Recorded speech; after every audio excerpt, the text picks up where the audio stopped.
Bapak Husnul Yakin, selamat datang di podcast Bincang Seru. Halo Bapak. Ya, selamat siang Bu Fitri.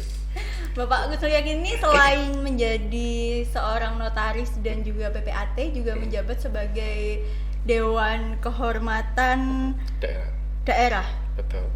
Ikatan Notaris Indonesia. Betul. Betul Bapak. Betul. Jadi Ketua Dewan Kehormatan Daerah Surabaya. Daerah Surabaya, oke. Pak Husnul Yakin ini salah satu bintang tamu yang ditunggu-tunggu oleh sahabat Love Friends loh Pak. Terima kasih. Iya, karena masalah pertanahan di Indonesia ini kan ya menjadi salah satu perbincangan juga bagi orang-orang di sekitar kita, karena banyak juga orang-orang yang membutuhkan informasi mengenai peralihan hak atas tanah tersebut. Betul. Gitu Pak. Betul. Nah, terkait peralihan hak atas tanah ini, banyak orang yang masih belum mengetahui tentang kekuatan hukum antara petok dan juga sertifikat mengenai surat tanah itu sendiri. Sebenarnya petok dan sertifikat itu menurut hukum lebih kuat mana sih Pak mengenai suratnya itu? Baik, berarti kita membicarakan tentang alat bukti kepemilikan hak atas tanah. Betul, alat buktinya. Kalau kita berbicara tentang kekuatan hukum antara petok dan sertifikat, petok dan sertifikat ini, maka kita harus melihat tentang pendaftaran hak atas tanah. Di mana pendaftaran hak atas tanah itu ada dua macam, yang bersifat rehkadaster dan juga fiskal kadaster. Kalau kita lihat di rehkadaster ini, tujuannya adalah untuk memberikan kepastian hukum, baik kepastian hukum terhadap subjeknya maupun kepastian hukum terhadap objeknya. Nah, pada saat untuk mencapai kepastian hukum subjek dan objek, maka untuk subjeknya harus benar-benar pasti siapa yang berhak atas kepemilikan hak atas tanah tersebut. Sedangkan untuk yang objeknya, kita harus bisa meneliti asal muasal sertifikat itu akan diterbitkan. Misalnya tentang riwayat keberadaan tanah itu dari yang dulu sampai sekarang itu miliknya siapa sebelum dilakukan pendaftaran ke rehkadaster. Sedangkan untuk yang fiskal kadaster itu hanya semata-mata tujuannya untuk mencari pembayaran pajak. Jadi digunakan untuk pembayaran pajak, ya. Sehingga untuk fiskal kadaster tidak diperlukan seteliti mungkin untuk pendaftaran itu. Hanya melihat siapa yang menikmati dan kelas tanahnya itu bagaimana. Jadi hanya tujuan pembayaran pajak saja. Nah, untuk pembayaran pajak fiskal kadaster ini ya diimplementasikan dalam bentuk petok, ya. Terus kalau rekadaster tadi implementasi dalam bentuk sertifikat, ya. Nah, pada saat jenengan tanya kekuatan hukum petok dan sertifikat bagaimana? Petok memang bukan alat bukti hak atas tanah, ya, dia hanya sebagai alat bukti pembayaran pajak. Kalau sekarang ini sama dengan PBB, SPPT, ya kan? Tetapi petok ini bisa dijadikan bukti permulaan untuk menjadi pendaftaran yang ke arah rekadaster, ya. Tentunya untuk petok yang mau dijadikan pendaftaran rekadaster harus melalui kelurahan atau desa dulu. Apakah petok itu sudah terdaftar di dalam buku tanah yang ada di desa atau tidak? Karena kalau tidak ada, maka ini nggak bisa dijadikan alas hak untuk pendaftaran hak atas tanah. Jadi kalau kekuatan hukumnya ya sebenarnya sama-sama kuat, tetapi kalau dibenturkan antara petok dengan sertifikat, tentu lebih kuat sertifikat, karena sertifikat rekadaster menjamin kepastian hukum baik subjek maupun objeknya. Seperti itu ya Pak. Ya. Berarti tujuannya adalah untuk memberikan kepastian hukum. Betul. Lalu bagaimana Pak jika seseorang tersebut tidak mau mendaftarkan hak atas tanah tersebut menjadi sertifikat? Jadi tetap kan ada tuh Pak orang yang ya bersikeras gitu.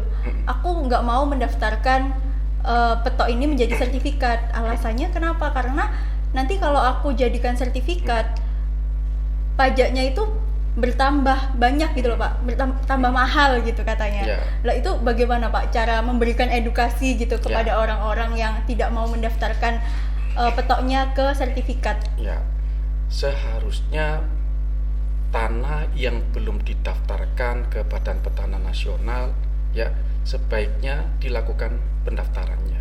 Sekarang kan pemerintah mempermudah untuk pendaftaran tersebut. Kalau dulu ada sistem Prona, tapi sekarang ada sistem PTSL. Ya, jadi nanti akan dibantu oleh teman-teman di BPN untuk mempercepat proses tersebut, sehingga akan melindungi pemegang hak atas itu sendiri. Ya, nah terkait dengan persepsi dari masyarakat bahwa kalau sudah bersertifikat maka PBB-nya semakin mahal.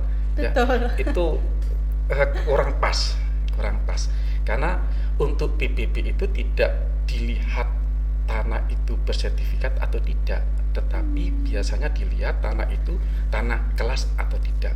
Karena kalau tanah itu berkelas, misalnya ada di jalan besar, terus kemudian ada pembangunan infrastruktur di sekitarnya, pasti nilai NJUP-nya akan semakin naik di situ. Jadi tidak melihat itu bersertifikat atau tidak. Sertifikat itu nggak mempengaruhi. Nggak mempengaruhi gitu. Pajaknya gitu ya, Pak. Sorry, betul. Pak. Saya mau tanya PTSL. Tadi Bapak berbicara tentang PTSL. PTSL sendiri itu kalau boleh tahu apa, Pak? Pendaftaran tanah sistematis lengkap. Jadi itu nanti ada sistem-sistem pendaftaran secara elektronik yang dibantu oleh teman-teman BPN. Yang ya salah satu programnya pemerintah itu ya, Pak. Betul. Ada syarat nggak sih, Pak? Maksudnya ada syarat tersendiri kalau misalnya kita sebagai masyarakat ingin mengikuti PTSL tersebut, ataukah memiliki syarat-syarat tertentu, ataukah semua masyarakat bisa mengikuti program PTSL tersebut? Ya, pada saat kita mau melakukan pendaftaran hak atas tanah ke BPN, itu kan pendaftaran pertama kalinya, maka data-data, baik data subjek dan objek ini harus lengkap dulu. Ya, misalnya petok yang dimiliki. Ya, petok kan bukan alat bukti hak atas tanah, tetapi dia bisa dijadikan dasar sepanjang petok tersebut tadi sudah ada di catatan buku tanah di desa. Nah, nanti desa akan mengeluarkan riwayat tanah. Ya, jadi mulai tahun berapa sampai terakhir ini ya atas nama siapa. Kalau misalnya atas nama si pewaris, maka harus dilampiri surat keterangan waris. Nanti pada saat pendaftaran ya para ahli warisnya. Ya, itu subjeknya, objeknya itu juga harus tahu posisinya. Ya, letak tanahnya di mana, batas-batasnya, batas timur, barat, selatan, utara itu harus jelas, karena yang menunjukkan batas-batas adalah pemilik itu tanah sendiri gitu. Berarti harus ditunjukkan riwayat tanahnya dulu ya, Pak. Riwayat tanahnya ini milik yang dulu-dulu ini miliknya siapa aja. Karena ada tuh, Pak, petok kan kalau misalnya kita beli itu ada petok, tapi petoknya itu kayak yang cuman satu lembar aja gitu loh, Pak. Apakah itu yang dinamakan petok atau petok itu bentuknya berlembar-lembar atau bagaimana? Ya. Kan ada orang yang bilang bahwa ya ini itu petok gitu. Betul. Jadi petok itu ya satu lembar saja. Kecuali kalau di dalam catatan ini sudah sudah penuh, otomatis ada lembar tambahannya. Itu beda sama sertifikat. Sertifikat ini seperti buku, ya kan, ada beberapa lembar. Itu karena di sertifikat ada gambar peta bidangnya, ada gambarnya itu, sedangkan di petok kan nggak ada. Berarti semua orang bisa mengikuti program PTSL itu sendiri ya, Pak ya? Bisa. Asalkan semua surat-suratnya lengkap dan jelas gitu. Betul. Mengenai riwayat tanahnya sebelumnya itu bagaimana? Ya. Gitu. Oke, Pak, kita break sebentar ya, boleh? Kita minum-minum dulu, Pak, biar nggak tegang. Saya tegang nih menghadapi Pak Gusnul. Oke, lanjut lagi ya Pak Gusnul. Baik. Lanjut mengenai sebab-sebab peralihan hak atas tanah nih, Pak. Apa aja sih sebab-sebab yang bisa menyebabkan peralihan hak atas tanah itu sendiri, Pak? Ya, baik. Peralihan hak atas tanah itu sebenarnya sama dengan sebab-sebab peralihan hak atas kebendaan. Ada dua sebab terjadinya peralihan hak. Ya. Yang pertama itu terjadinya peristiwa hukum. Peristiwa hukum adalah suatu kejadian di mana sebenarnya kejadian tersebut tidak dikehendaki oleh pihak-pihak yang ada di situ, tetapi tetap menyebabkan beralihnya hak atas tanah. Yaitu contohnya adalah terjadinya meninggalnya seseorang. dinamakan pewaris. Otomatis itu kan jatuh kepada ahli waris. Nah, untuk membuktikan terjadinya peristiwa hukum tersebut harus ada akte kematian dari si pewaris, ya. Yang tentu yang mengurus akte kematian itu kan para ahli warisnya. Di samping itu juga harus ada surat keterangan waris yang dibuat oleh pejabat yang berwenang, ya. Penyebab yang kedua itu adalah terjadinya perbuatan hukum. Perbuatan hukum ini, ya, merupakan suatu kejadian yang dikehendaki oleh para pihak. Ya, berarti di sini ada perjanjian, ada kesepakatan, ya. Contohnya adalah jual beli, tukar menukar, hibah, impreng, dan lain-lain. Itu. Ya. Nah, untuk terjadinya perbuatan hukum ini, kita harus melihat subjek hukumnya ini berhak dan berwenang atau tidak. Ya, kalau subjek ini dia berhak, tetapi dia tidak bisa melakukan perbuatan hukum, misalnya dia dalam keadaan minder yara. Apa itu, Pak? Minder yara itu usianya masih di bawah umur, sehingga dia tidak bisa melakukan perbuatan hukum. Bisa juga dia di bawah pengampuan, ya. Atau harus bisa juga, ada perwalian, Pak, kalau gitu. Betul, kalau minder yara maka harus ada perwalian atau kekuasaan orang tua yang bisa menjalankan itu. Perwalian tidak bisa langsung serta-merta seseorang menjadi wali, tetapi harus ada penetapan dari pengadilan bahwa orang itu menjadi wali. Wali si anak yang di bawah umur itu, Betul, di bawah pengampuan di bawah pengampuan itu. Di samping ada penetapan wali, ada satu lagi yang harus diperhatikan. Apa itu? Yaitu penetapan pengadilan tentang izin menjual harta yang dimiliki oleh si anak itu dilakukan oleh wali. Jadi ada dua. Nggak serta-merta menjadi wali itu ya tanpa ada persetujuan, tanpa ada izin dari pengadilan, itu nggak bisa berarti ya, Pak? Nggak bisa. Jadi betul. Berarti nggak sembarangan orang bisa menjadi walinya. Kalau kita melihat siapa sih yang bisa menjadi wali, maka kalau perwalian ini karena tali perkawinan kedua orang tuanya putus itu karena kematian, maka orang tua yang hidup terlama itulah yang menjadi wali. Orang tua yang hidup terlama. Berarti bisa neneknya gitu.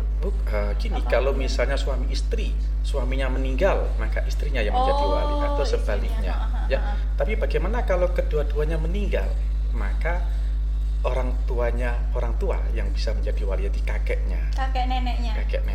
Kalau kakek neneknya nggak ada, berarti bawahnya. Ya, tante, jadi yang omnya. terdekat, betul. Kalau misalnya dia seperangkara, maka bisa pihak lain yang bisa menjadi wali. Gitu.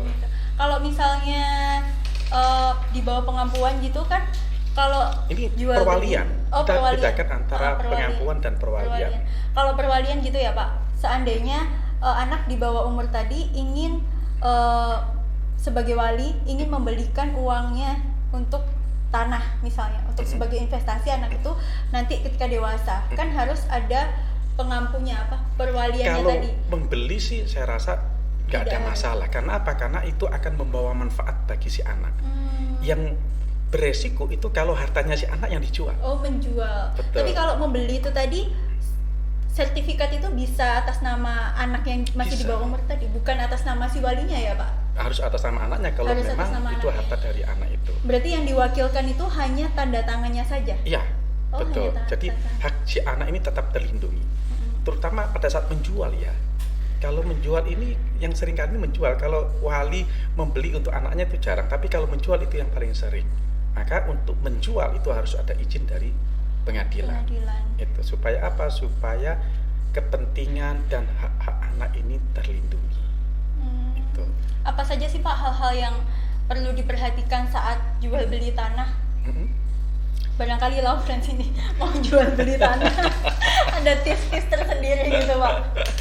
Untuk transaksi jual beli tanah, maka kita harus kalau kita sebagai penjual pembeli, kita harus menceritakan kepada PPAP yang berwenang, menceritakan yang sejujurnya, ya tentang siapa yang berhak atas tanah ini, yang berhak untuk menjual, ya jangan sampai keliru, ya. Terus kemudian tentang tanah itu sendiri, penjual pembeli juga harus benar-benar mengetahui, ya kan? Seperti konsep kalau transaksi jual beli itu kan harus ada levering. Apa itu levering? Ada serah terima. Oh, ya, serah terima. si penjual menyerahkan objeknya berupa hak atas tanah dan dokumennya, pihak si pembeli juga menyerahkan uangnya, ya kan? Nah, pada saat transaksi jual beli tanah supaya aman, itu tadi kalau misalnya subjeknya itu anak di bawah umur, maka harus ada perwalian dan izin menjual. Tapi kalau suami istri, maka kita harus membuktikan bahwa suami istri ini memang benar-benar suami istri enggak, ya kan? Terus kemudian apakah ada perjanjian kawin atau tidak? Ya, karena kalau nggak ada perjanjian kawin berarti itu harta bersama, harta gono gini. Maka mau nggak mau, suka atau tidak suka, harus benar-benar hadir di hadapan notaris. Di samping itu, pada saat mau proses transaksi jual beli, sebelumnya notaris atau PPAT melakukan checking. Sertifikat itu harus dicekking. Checking itu dicekkingnya gimana, Sertifikatnya Pak? dicek ke BPN. Harus melalui notaris, nggak bisa sendiri. Sekarang online melalui PPAT. Sebenarnya bukan, kalau peralihan atas tanah bukan notaris ya. Oh iya, PPAT ya. Ya. Nah, untuk checking ini melalui PPAT. Tujuannya apa sih checking itu? Untuk melihat apakah tanah tersebut bersengketa atau tidak, dalam posisi dijaminkan atau tidak, diblokir atau tidak. Itu tujuannya checking. Iya. Sebelum transaksi jual beli tanah itu dilanjutkan. Betul. Jadi supaya ada perlindungan dan keamanan bagi pihak pembeli. Betul. Bisa nggak sih Pak, kalau misalnya jual beli tanah, ada orang yang menjual tanah tapi sertifikat itu tadi bukan atas namanya dia. Misalnya saya punya saudara si B, lalu sertifikat ini atas nama saya, lalu si B ini kemudian ingin menjual sertifikat saya kepada si C, tapi tanpa persetujuan saya, diam-diam. Nah, itu bisa nggak sih Pak? Nggak bisa seharusnya. Nggak bisa ya Pak? Karena kan pada saat para pihak datang kepada PPAT menyerahkan dokumennya, PPAT akan melihat apakah sertifikat ini atas nama yang hadir atau tidak. Kalau misalnya ternyata sertifikat ini atas nama orang lain, maka kewajiban PPAT menanyakan, ya kenapa kok KTP-nya berbeda dengan yang ada di sertifikat, meskipun ejaannya yang beda. Misalnya Gustul Yakin ya pakai Ki, terus kemudian di KTP-nya pakai K, maka di sini harus ada dokumen penyatunya yang menerangkan bahwa Gustul Yakin yang ada di KTP dengan Gustul Yakin yang ada di sertifikat adalah satu orang yang sama.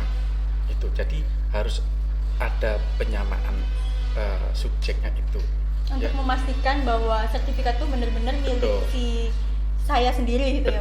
Betul. Tapi kan ada tuh Pak beberapa kasus yang seperti itu gitu. Ada orang yang balik nama sertifikat. Misalnya kasus tadi ya Pak. Ada orang yang balik, si B ini balik nama sertifikat saya tanpa persetujuan saya gitu. Ada beberapa yang seperti itu. Ada beberapa kasus yang seperti itu. Berarti yang bermasalah itu PPAT-nya atau bagaimana? Kemungkinan itu ada beberapa kemungkinan. Bisa jadi pada saat para pihak datang kepada PPAT mengaku bahwa dirinya adalah si A yang ada di sertifikat, KTP-nya juga sama, ya.